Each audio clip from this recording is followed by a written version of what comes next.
Hi, it's Andy. I hope you're doing great. I also hope you're doing some good. We're here with Dr. Sam Sunshine at OC Sports and Wellness in Southern California, and Dr. Sunshine is a sports and wellness physician. He's going to walk us through what it takes to become a sports and wellness physician, what is all entailed, and we're starting right now.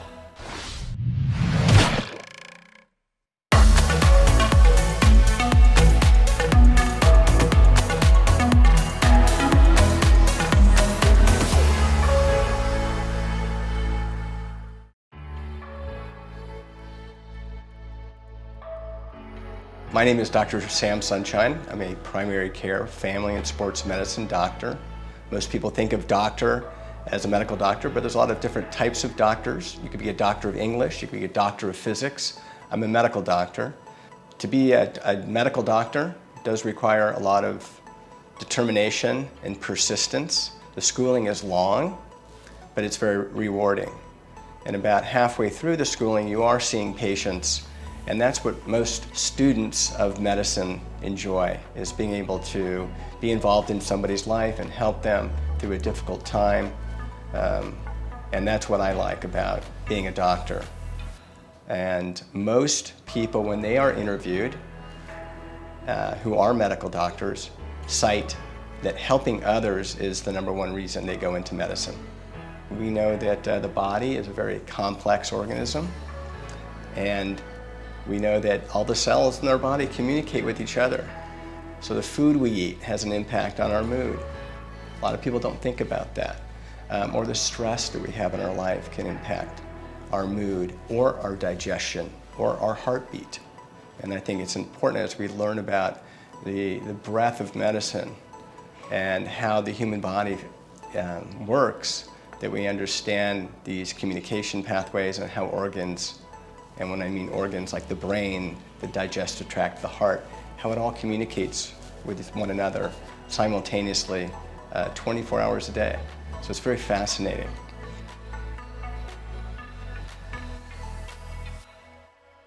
I don't work in a big medical facility or a hospital, but I work in what's called an outpatient clinic, where I'm able to see my patients here in exam rooms. So it's kind of what you would consider seeing a doctor on a regular basis for colds or for an injury or for a medical problem. And what differentiates what I do from other types of doctors is that I'm in family medicine, which is a specialty where I address the problems of children as well as adults, and for a variety of reasons.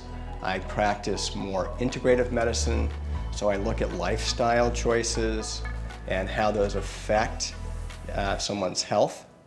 And I tend to treat the whole person. So I have more of a holistic approach when I treat somebody who has, let's say, a chronic condition, like a headache, or they get bloating after meals, or their joints hurt. I like to treat my patients from beginning to end.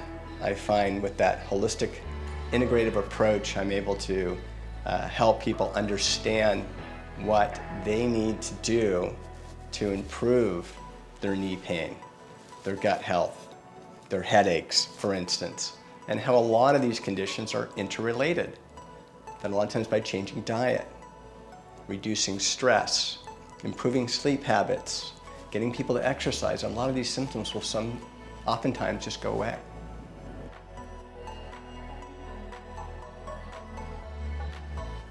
So I was inspired by my dad, who's a neonatologist, and that's a branch of medicine where you take care of newborn babies that come out premature.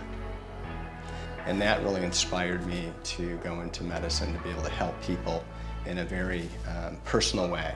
And there's not a lot of professions where you can help somebody on that deep level. And I have found that to be very rewarding. I think a lot of doctors, medical doctors who go into the profession, like the idea of being able to help people. And a lot of doctors cite the ability to help people as a #1 reason they went into medicine. And I hear that over and over again.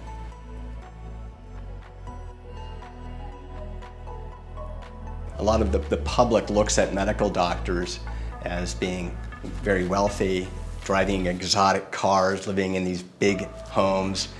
And the truth is that most doctors that I know live a very simple life, and they're not extravagant. They do make a good living, but there's a lot of deferred gratification, and what that means is that you put off making money until you're in your late 20s, early 30s, oftentimes because of all the schooling. So I think it's money that is well earned. A lot of doctors do have to make very critical decisions on a moment-to-moment basis, and it's affecting people's livelihood, or it could be their life in the balance if you're an ER physician or a surgeon.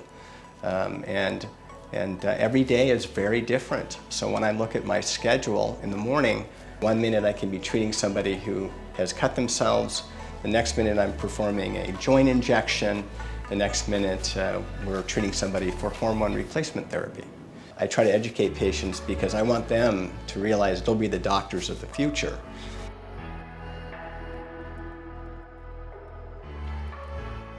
People who would do really well in the career of medicine are people who are okay with delayed gratification, meaning they don't want to turn 21 and start making money right away and be retired when they're 50. People also have to like to learn. If you're working in a clinic like I do, seeing patients, you've got to like to spend time with patients. There are some doctors who decide to go more into the non-clinical areas of medicine, which is research, pharmaceutical research. They might go into practices like pathology, radiology, where there's not a lot of patient contact. For what I do, it's all about patient contact. For me, it's the power of trying to influence somebody to lead a healthier life.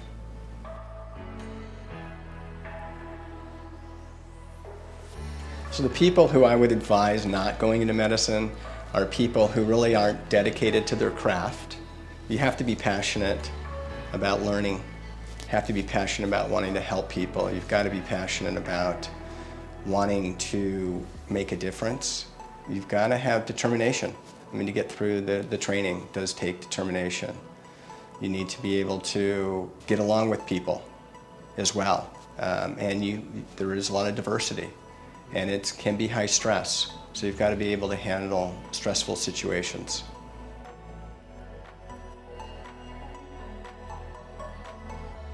After you finish your high school, you go oftentimes to a 4-year college or university. While you're in your 3rd year, if you're thinking about medicine, by now you've completed most of your chemistry and physics and math and biology. You take what's called the MCAT, which is a test that is a nationwide test. Then in your senior year, or in between your junior and senior year of college, you're applying to medical schools. Medical school is 4 years. The first 2 years are what we call didactic, which is mostly book learning. And then the next 2 years is seeing patients, oftentimes in a clinic or in a hospital. And then from there, you can decide to specialize after medical school into residency. That's really where you define what area of medicine you want to focus on. For me, I like the whole breadth of medicine. I like to be able to handle whatever comes in. So I stayed in a very diverse field. There are some people who really narrow their scope and just focus on one thing, and they are really good at that one thing.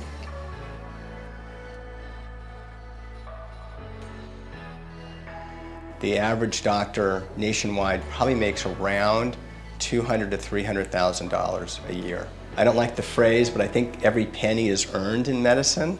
Again, it's long hours. There's not really any shortcuts. You've got to see patients. If you're not a good businessman and you're going into private practice, like I do, 80% of people go out of business in 2 to 3 years. So it's not a foregone conclusion just because you're a doctor, you're going to make a great living. Joining a medical practice is what most people choose to do. There's more guarantees with salary, time off, but you generally don't make as much as if you ran your own practice. To me, it's not about the money, and I know a lot of people who go into the field of medicine to make money are very disillusioned and disappointed when they get done, because the training is pretty rigorous and long.